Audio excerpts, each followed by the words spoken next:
नमस्कार भाई लोग, एक बार फिर से आप सभी का बसंत न्यूज भोजपुरी में स्वागत है। जिसका डर था वही हुआ। एक बार फिर से पावर स्टार और ट्रेंडिंग स्टार में टक्कर। आज सुबह ट्रेंडिंग स्टार खेसारी लाल यादव का एक देवी गीत आया था जिस गाने का टाइटल है दर्द दर्द न रहा, और दूसरी तरफ पावर स्टार पवन सिंह का देवी गीत आया था जिस गाने का टाइटल है पवन करे पुजाई। तो ये खेसारी लाल यादव के 1 घंटे का स्क्रीनशॉट और वही दूसरी तरफ पावर स्टार पवन सिंह के 31 मिनट का स्क्रीनशॉट। तो खेसारी लाल यादव की व्यूज की बात करें तो 98,376 व्यूज, 26,000 लाइक और 4600 कमेंट है। और वहीं दूसरी तरफ पावर स्टार की बात करें तो 5914 व्यूज है 21 मिनट के अंदर, 3800 लाइक है और 358 कमेंट है।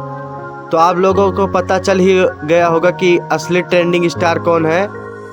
और आप ट्रेंडिंग स्टार खेसारी लाल यादव के गाने को अभी तक नहीं सुने तो जाइए खेसारी म्यूजिक वर्ल्ड पे, गाने को ढेर सारा प्यार आशीर्वाद दीजिए और चैनल को सब्सक्राइब करिए, वीडियो को लाइक करिए।